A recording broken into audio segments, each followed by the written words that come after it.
அனைவருக்கும் வணக்கம் மக்களே, எல்லாரும் வந்து எப்படி இருக்கீங்க? நம்ம விவசாயத்தில் நம்ம முன்னோர்கள் வந்து நம்மளுக்காக நிறைய பழமொழிகள் வந்து சொல்லிட்டு போயிருக்காங்க.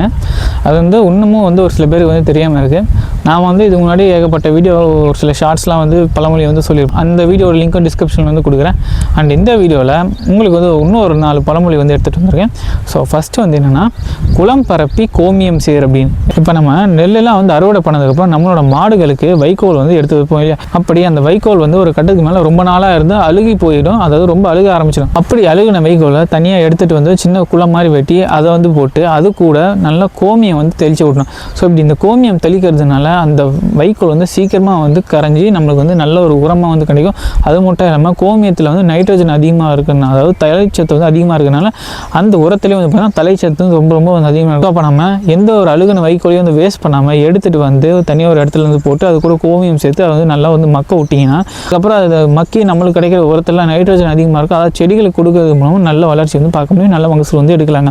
ஸோ இது ஒன்று. அதுக்கடுத்து வந்து பார்த்திங்கன்னா, விதைத்த விதையை மறைத்து மூடு அப்படின்னு வந்து சொல்லுவாங்க. அதாவது நாம் எந்த ஒரு பயிர் போகிறதுனா விதைகள் வந்து தேவையில்லை. அந்த விதையை விதைச்சதுக்கப்புறம் அது மேலே ஏதாச்சும் சின்னதாக ஏதாவது இந்த வைக்கோல் போட்டு ஏதாச்சும் வந்து மூடி வைக்கணும். ஏன்னு வந்து கேட்டிங்கன்னா, அந்த விதைகளை பறவைகள் வந்து சாப்பிட்றதுக்கும் வாய்ப்பு இருக்குது. அதே மாதிரி அதை நீங்கள் மூடி வைக்கிறதுனால ஈரப்பதம் வந்து நல்லா அங்கே வந்து நின்று அந்த விதைகள் வந்து அந்த ஈரப்பதத்திலேருந்து சத்துக்கள் எடுத்துக்கிட்டு நல்லா தண்ணியும் வந்து இருக்கு இல்லையா? அப்போ அது நல்லா வந்து வளருங்க. இது ஒன்றா. அதுக்கு அடுத்து வந்து பார்த்திங்கன்னா, 1000 கலம் நெல்லுக்கு ஒரு அந்துப்பூச்சி போதும் அப்படின்னு வந்து ஒரு பழமொழி இருக்குது. என்னென்னா, ஆல்ரெடி ஒரு வீடியோ வந்து சொல்லியிருப்போம்.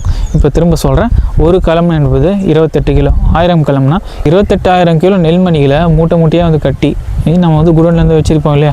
அந்த குடோனில் தவறி ஒரு அந்துப்பூச்சி, அதாவது இந்த தானியங்களை தின்ற ஒரு அந்துப்பூச்சி இருந்துச்சுன்னா போதும் மொத்த செல்வமும் வந்து காலியாகிடும். அதுதான் பார்த்தீங்கன்னா 1000 கலம் நெல்லுக்கு ஒரு அந்துப்பூச்சி போதும் வந்து சொல்லிட்டு போயிருக்கோம். ஆனால் நம்ம வந்து இப்போ என்ன பண்ணோம், உஷாராக இருக்கணும். சரிங்களா? இது ஒன்று.